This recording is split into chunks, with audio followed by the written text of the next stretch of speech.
my name is Scott Reed with BoardGameGeek.com here at Essen 2012. I'm here with Joren Daumund and Joris Vesingha. Well pronounced. Do it again. And we're here from Splatterspellen, and we're here talking about the Great Zimbabwe, the new game from Splatter. So there is a lot of fantastic stuff sitting out here on the table, guys. So let's launch into it. And what are we doing in this game? Well, the game is about building a culture in ancient Africa. So before colonial times, we have, except for the Zulus, all the cultures here are from before colonial times. Okay. And what you're going to do is build monuments, and they are in reference to the Great Zimbabwe, which is actually a monumental site in Zimbabwe, after which the country was named. And you can see an outline of it here on the box. And as a player, you're going to build towers and monuments on this board, and that will score you points, and it will make you win. Okay. Now, in the beginning, you will have to score 20 points in order to win the game.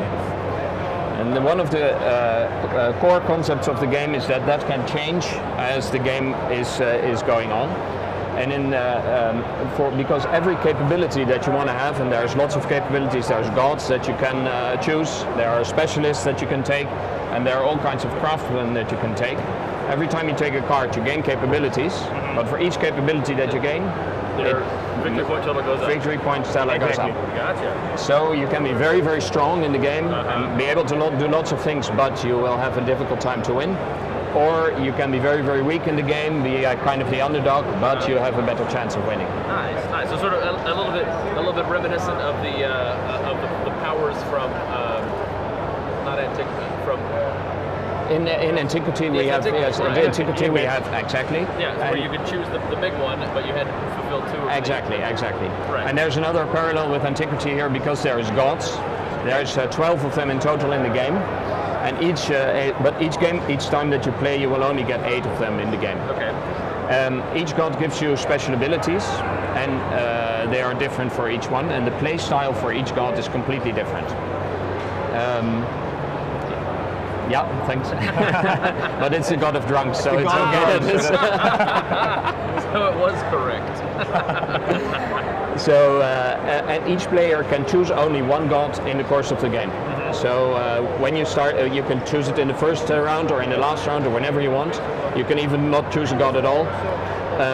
But as soon as you choose a certain god, that will be your play style. Okay. And of course, there's only one copy of each god. Right.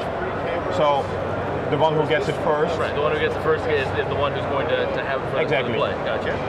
And we have very easygoing gods, so we have Mr. Xango, I think you actually Xango. Yeah. Oh, sorry. That's okay. And he's a god of drummers. He basically does absolutely nothing. Just like a drummer. Just having fun. Yeah. But you need 2 less points to win. That's even better. Yeah. Yes. So he's very easy to please. And so the gods go up, and you have gods that are focused very much on building, like Gu.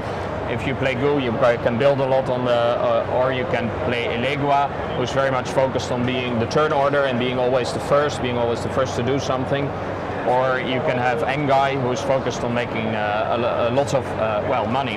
There's actually no money in the game. There's cattle in the game. It's an African game. Sure. So we have this Zebu cattle, which is African cattle, silver and gold. And that's how you pay everything. Okay.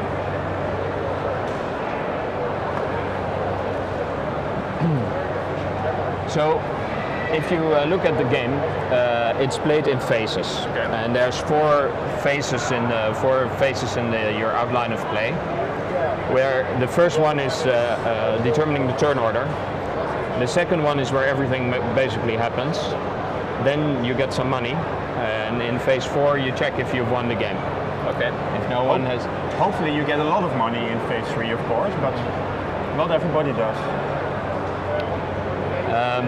So the key element is phase 2, and in phase 2, basically you can do you can choose a god if you don't have one yet.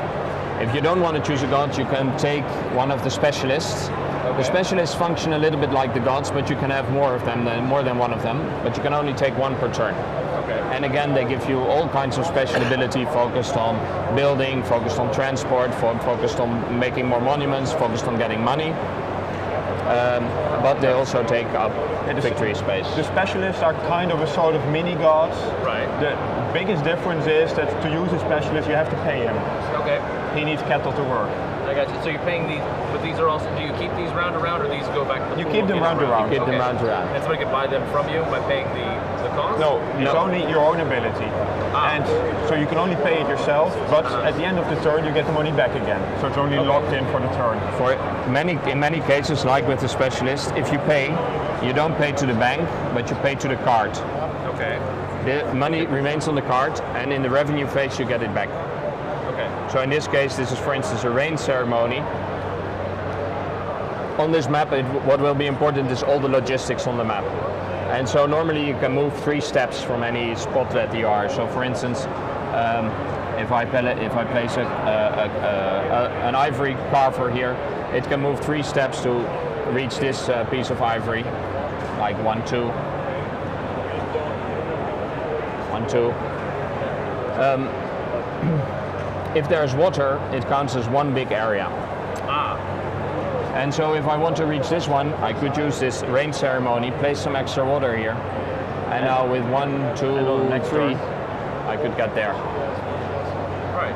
Or as you just put down a little more water, you can also make it to this one as well. Yeah. Yeah. 1, 2. Yeah, or even to here. Or even to there. Oh yeah, no, that's Yeah. right. Nice. Yeah. But the ivory carver has no clue what to do with trees. I mean, Of course. he just works with You'd think elephants. the carving skills would translate, but they don't. Strange, isn't it? So each of there's craftsmen that you will build.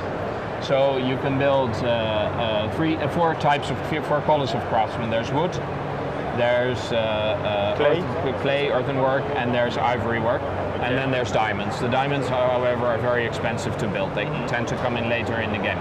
Okay. And in order to build that, you take a card, you get the VR, and then you pay to put this down. And of course the orange one needs to be in range of orange and the green ones need to be in range of green, etc. Then you own this one, you pay an ownership marker on it, and then there's the next concept in the game. Oh, thanks. I can set the price of this one to be 1, 2, or 3 cows. Suppose I set it to 2 cows. Now, why is this important? Everyone, including all other players and including me, if they want to use this spotter, they have to pay to this card. So, and here we have a kind of market mechanism, but one without negotiation. So you set a price, and anyone on the board will be able to use this spotter by paying to me. If I make the price too high, then someone else might build a potter and undercut me. Right. I'll just build my own then. Right. But that costs them VR. So if I make it very For VR again. if I make it very cheap, people might come to me and use my potter, and I can make lots of money because people are going to use my potter. Right. But if too many people use my potter, they will score points. I will get money, but money doesn't win me the game. Sure. Now, once you've set the price, is it fixed for the term of the game? It's not fixed. You can raise it later, but you can never lower it. Never lower it. Oh, interesting. No, Okay. just like we're used to, prices never go down. Sure. Except, of course, if you have a god, which makes it possible to do that. Nice. Or if you have the trickster Anansi, which allows you to simply pay 1, no matter what the price is. Very good. Very good. So in general, there is if you look at the game, there's a lot that's going to go on, there's a lot that's going to happen, which depends on exactly the map. Of course, is built of separate items, and So there's more of them in there. So the map always is different, and the set of gods that you will play with is always different. Okay. Yeah, And the size of the map also depends on the number of players. We've set it up now for 4 players. If you play with only 2 players, you play on just a small square, just a 2x2. Up to 5 players is all the way, it's 3x3 grid. Okay.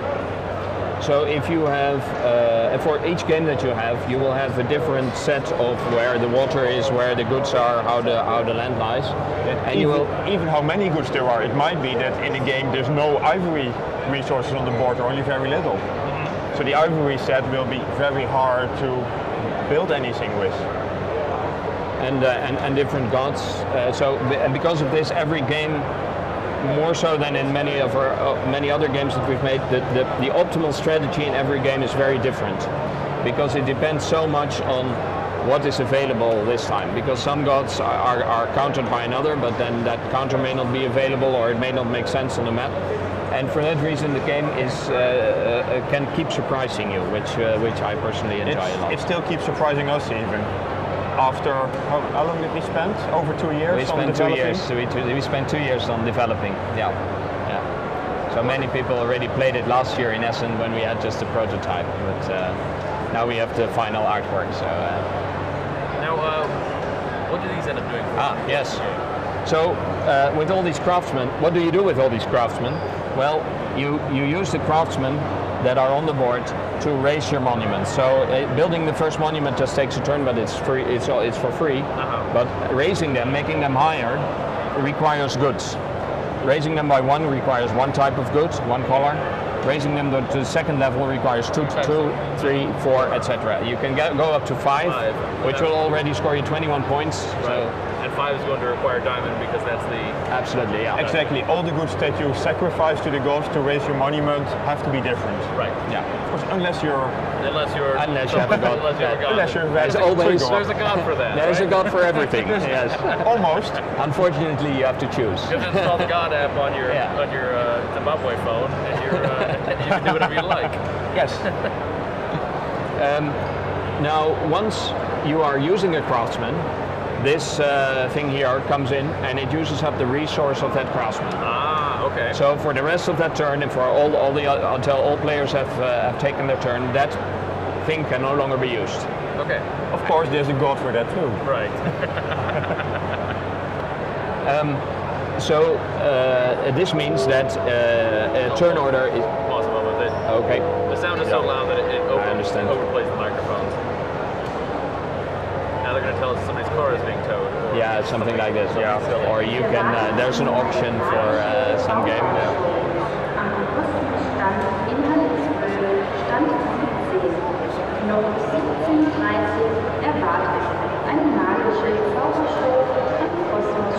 Somebody spotted Klaus Teuber eating a sandwich.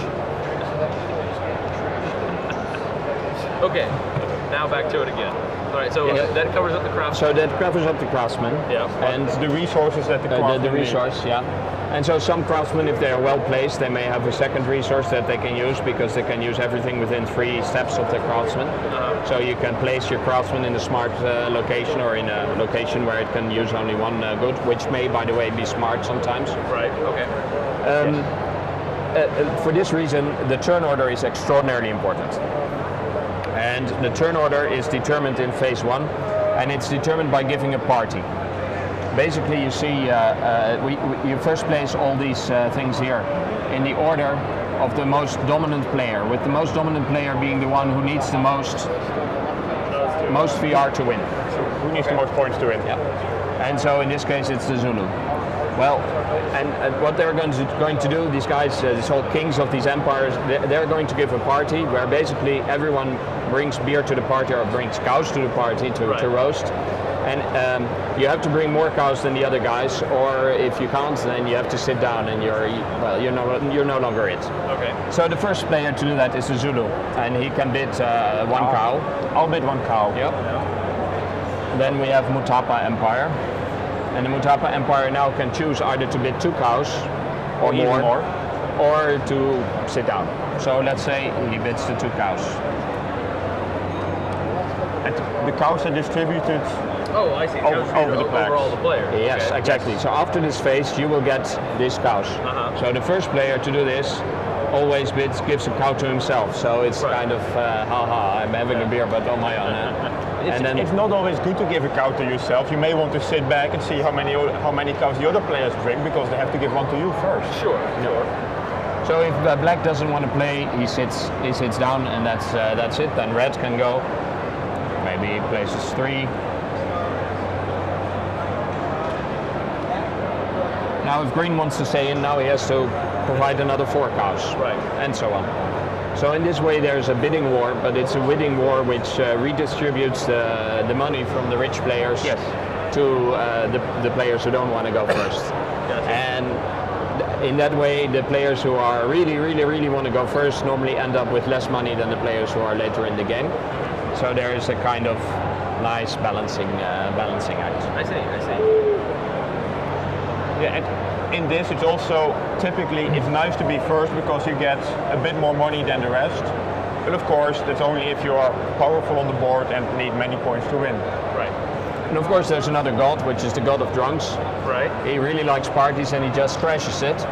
And then he just actually on that side, of course, the god goes first. On the first, on the left side, yeah, absolutely.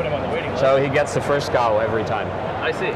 So if this becomes, in some games the turn order is very important because there are not so many resources. Like this. And then you can play gods and use the turn order a lot.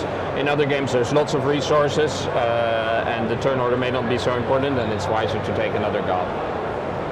Excellent. And so after the shifting victory point goals, someone will win the game when their cube marker has gone past their past their victory That's point the marker. victory And requirements. when you get to the check at the end of round 4, that's when it'll determine somebody wins. Then you check if someone has won. If not, you take off these markers. Most of the time, or it can often happen that multiple people get to their victory marker at the same in the same turn. But then the one who overshoots by the most wins. Right. And if even that's the same, then the person who has the higher victory requirement wins. Gotcha. So in this case, it would be green and black are better than yellow, because yellow has not overshot and these two have overshot. Red has not even gotten there, but green will now win because it has the first position. I see. Wonderful. And you said this scales from 2 to 5 players. From 2 to 5 players. Okay. And what's the time frame look like for each of those player sets? Like how much time does it take roughly for a 2-player game versus a 5-player game? It takes about 2 hours to play. Okay. It's a bit faster with 2 or 3 players, and maybe half an hour faster with 2 or 3 players, and half an hour longer with more players. Okay. It especially matters how experienced the players are, because if you're playing for the first few times, you're still going to be surprised by the way in which people can win. Yeah. And so somebody may win simply after, well, let's say 90 minutes or so, because they surprise everyone on the table. Next time, people will be on the lookout to thwart that strategy and just block him. Right. And if a lot of blocking is done, then it can go up to 2 hours, 2.5 hours. I see. Yeah, it's actually a game that takes longer the more experience you get. Yes. Well, wonderful. Well, thank you so much for showing this to us. This was great. Our Thanks pleasure. so much for coming to us here at the fair. This is welcome. out now. You guys It's have out this at now. your booth here at Essen. Yes. It's at our booth in Essen. It's available at a lot of retailers. Available at retailers. Wonderful. All right, thank you much. Yep. Thank you.